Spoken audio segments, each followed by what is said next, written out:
जय हिंद साथियों, नमस्कार। कैसे हैं आप सभी? यदि आप सीटेट पेपर 2 में एसएसटी लिए हैं तो ये वीडियो आपके लिए है।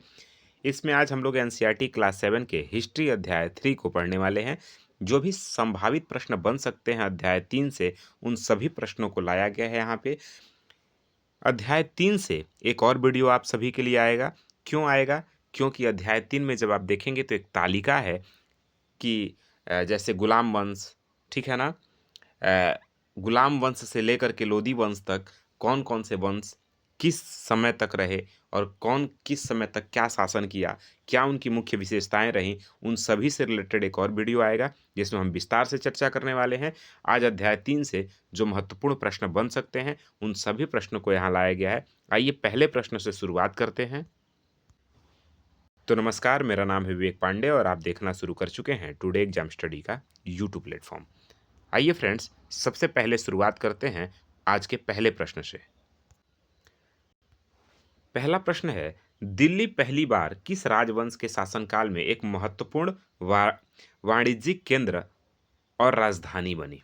आपको बताना है कि दिल्ली पहली बार किस राजवंश के शासनकाल में एक महत्वपूर्ण वाणिज्यिक केंद्र बना और राजधानी बनी। तो मेरे भाई ध्यान रखिएगा, जो 4 विकल्प है आपके सामने, उनमें सही विकल्प जो होगा वो होगा ऑप्शन नंबर बी, यानी तोमर राजपूत वंश, जो 8वीं शताब्दी के समय में अ, शासन करता है।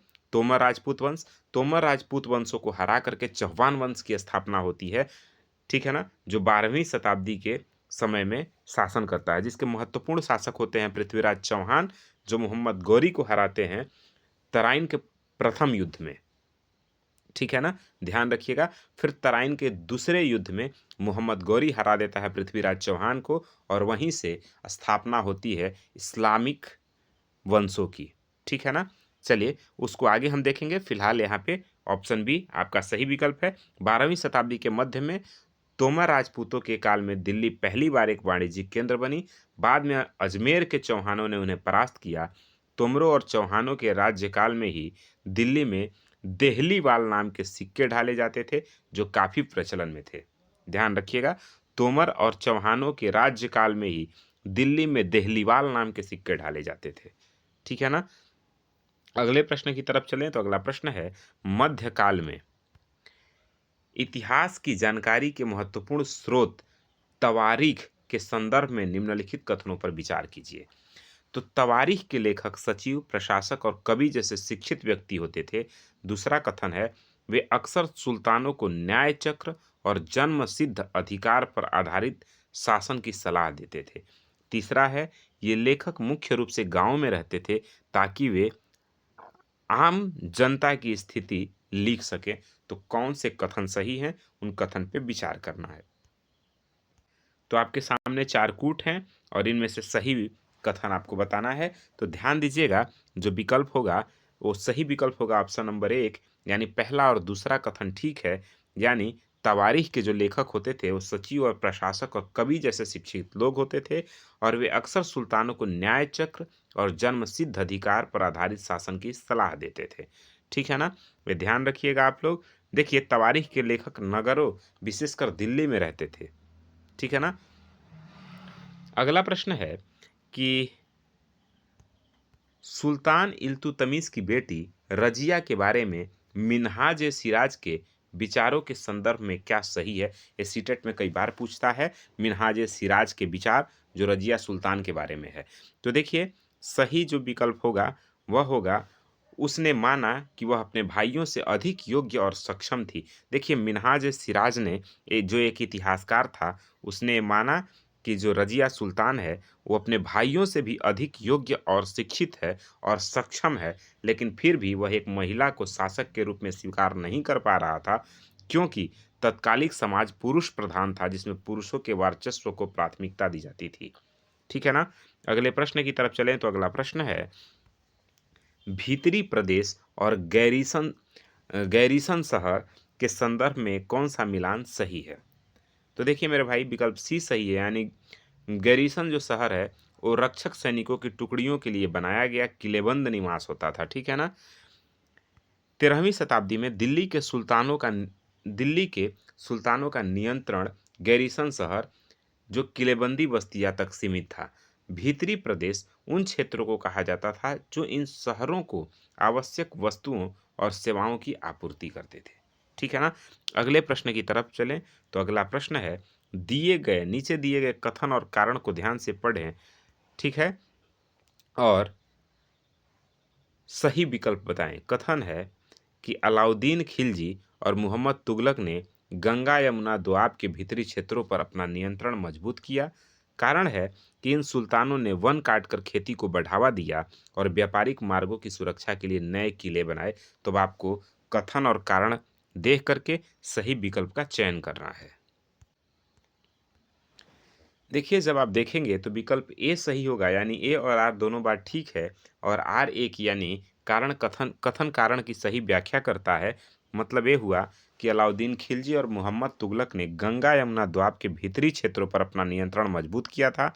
ये बात बिल्कुल ठीक है। और ये भी बात ठीक है कि इन सुल्तानों ने वन काटकर खेती को बढ़ावा दिया और व्यापारिक मार्गों की सुरक्षा के लिए नए किले बनवाए। इसलिए कथन और कारण दोनों एक दूसरे का सही व्याख्या करता है। ठीक है ना? अगले प्रश्न की तरफ चलें तो अगला प्रश्न है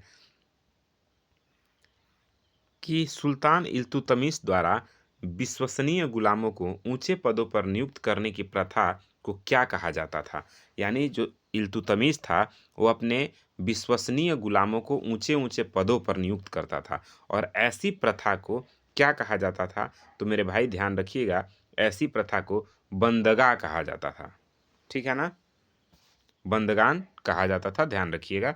देखिए, सुल्तान रईसों और सामंतों के बजाय अपने विशेष गुलामों को सूबेदार बनाना पसंद करते थे। फारसी में इन्हें वंदंग वंदगा कहा जाता था। इन्हें सैन्य सेवा के लिए खरीदा जाता था और विशेष प्रशिक्षण दिया जाता था। ठीक है ना? अगले प्रश्न की अगर बात करें तो अगला प्रश्न कह रहा है कि एकता और मुक्ति के संबंध में निम्नलिखित में से कौन सा कथन गलत है? गलत कथन को आपको बताना है एकता के बारे में और मुक्ति के बारे में। तो देखिए, पहला कथन है कि सुल्तान द्वारा प्रशासकों को दी गई इलाकाई जिम्मेदारी इक्ता कहलाती थी। उसके बाद दूसरा है कि इक्ता संभालने वाले अधिकारी को इक्तादार या मुक्ति कहा जाता था। तीसरा है मुक्ति का पद वंशानुगत होता था और वे जीवन भर एक ही इक्ता पर रहते थे। और चौथा है कि मुक्ति का मुख्य कार्य सैन्य अभियान का नेतृत्व करना था। तो सही विकल्प कौन सा होगा, बताइए। तो देखिए, मुक्ति और एकता के बारे में अगर बात करें तो मेरे भाई ध्यान रखिएगा, विकल्प सी सही होगा। क्यों सही होगा? क्योंकि आपसे गलत कथन पूछ रहा है और मुक्ति का जो पद होता था वो वंशानुगत नहीं होता था, जीवन भर के लिए एक ही एकता पर नहीं रहते थे। इसीलिए कथन गलत हो जाता है और हमारा विकल्प सी सही हो जाता है। क्योंकि मुक्ति का पद वंशानुगत नहीं होता था, सुल्तान उनका दबदब तबादला बार बार करते थे। ठीक है ना? ताकि वे स्वतंत्र ना हो सके, और उनकी नियुक्तियां थोड़े समय के लिए होती थी ताकि शासन पर सुल्तान की पकड़ बनी रहे। अगले प्रश्न की तरफ चले तो अगला प्रश्न है, अलाउद्दीन खिलजी के शासनकाल में राजस्व निर्धारण और वसूली के कार्य को राज्य ने अपने नियंत्रण में ले लिया। इसका क्या परिणाम हुआ? तो इसका परिणाम ये हुआ कि स्थानीय सामंतों का जो कर लगाने का अधिकार था वो छीन लिया गया। सामंतों को स्वयं कर चुकाने के लिए बाध्य किया गया और जमीन की पैमाइश की गई और उसका हिसाब सावधानी से रखा गया। इसीलिए विकल्प डी सही होता है आपका। ठीक है?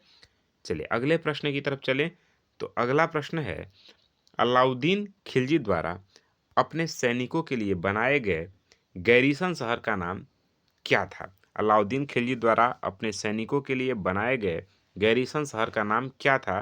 तो ध्यान रखिएगा, इसका जो नाम था सीरी नाम था। ठीक है ना? क्या नाम था मेरे भाई? सीरी नाम था।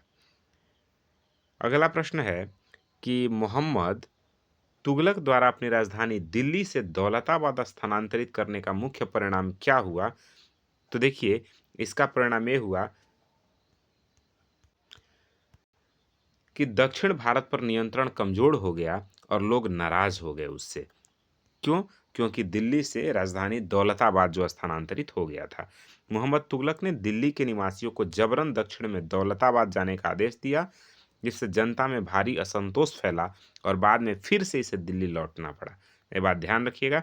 अगले प्रश्न की तरफ चले तो अगला प्रश्न है, अलाउद्दीन खिलजी और मोहम्मद तुगलक के प्रशासनिक कदमों में मुख्य अंतर क्या था? तो देखिए, अलाउद्दीन ने कीमतें नियंत्रित की जबकि तुगलक ने सांकेतिक मुद्रा चलाई। तुगलक ने मंगोलों पर आक्रमण की योजना बनाई, जबकि अलाउद्दीन रक्षात्मक रहा। और अलाउद्दीन ने सैनिकों को नगद वेतन देना शुरू किया। ये सभी बातें ठीक है, तो इसमें विक विकल्प डी सही हो जाएगा आपका, उपयुक्त में से सभी। ठीक है ना? अगले प्रश्न की तरफ चले तो अगला प्रश्न है, दिल्ली सल्तनत के दौरान मस्जिद के संदर्भ में किबला किसे कहा जाता था? तो ध्यान रखिएगा, किबला कहा जाता था नमाज पढ़ने के स्थान को। मस्जिद के में जो किबला शब्द है वो नमाज पढ़ने के स्थान को कहा जाता था। ठीक है ना? भारत में मक्का पश्चिम की ओर पड़ता है। नमाज के दौरान मुसलमान मक्का की ओर मुंह करके खड़े होते हैं, जिसे किबला कहा जाता है। क्या कहा जाता है? किबला। अगला प्रश्न है खराज। खराज के संबंध में, खराज किस प्रकार का कर हुआ करता था? तो देखिए, यह खेती पर लगाया गया कर होता था, जो उपज का 50% हिस्सा कर के रूप में देना होता था। जो खेती पर लगाया गया एक कर था, जिसे खराज कहा जाता था। क्या कहा जाता था? खराज। सल्तनत काल में राज्य की आय का मुख्य स्रोत कृषि कर था। खराज किसानों की उपज का लगभग आधा हिस्सा यानी 50% होता था। अगला प्रश्न है इब्न बतूता के संबंध में, कि इब्न बतूता जिसने दिल्ली सल्तनत के बारे में विस्तृत विवरण दिया है, किस देश से भारत आया था? तो यह जो इब्न बतूता था वो मोरक्को यानी अफ्रीका से भारत आया था। ठीक है ना? 14वीं शताब्दी का यात्री इब्न बतूता मोरक्को यानी अफ्रीका से आया था। उसने मोहम्मद तुगलक के शासनकाल में भारत की यात्रा की और सामाजिक प्रशासनिक स्थिति पर विस्तार पूर्वक लिखा। अगला प्रश्न है शेर शाह सूरी के संबंध में। शेर शाह सूरी 1540 से 1545 के प्रशासन के बारे में क्या सत्य है? तो शेर शाह सूरी की अगर बात करें तो उसने मुगल सम्राट हुमायूं को हराया, ये भी बात बिल्कुल ठीक है। उसने अलाउद्दीन खिलजी के प्रशासनिक तरीके को अपनाकर उन्हें और बेहतर बनाया, ये भी बात ठीक है। अकबर ने अपने साम्राज्य के प्रशासन के लिए शेर शाह के मॉडल का उपयोग किया, ये भी बात ठीक है। तो इसमें से उपयुक्त सभी कथन ठीक हैं, तो विकल्प डी सही आपका हो जाता है। ध्यान रखिएगा, शेर शाह सूरी, जिसका मकबरा कहाँ है? सासाराम में है, सासाराम बिहार में। देखिए, शेर शाह सूरी ने हुमायूं को हराकर दिल्ली पर अधिकार किया। इसका प्रशासन इतना चुस्त था, इतना बढ़िया था कि अकबर ने बाद में उसे अपने साम्राज्य का आधार बनाया। अगले प्रश्न पे चलें तो अगला प्रश्न है, दिल्ली सल्तनत के पतन के बाद 16वीं शताब्दी में कौन से नए राज्य स्वतंत्र रूप से उभरे?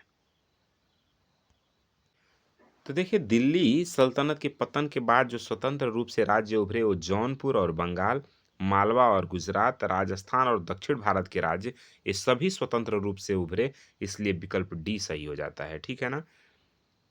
अगला है न्याय चक्र के अनुसार राजा के लिए किसान क्यों महत्वपूर्ण होते थे?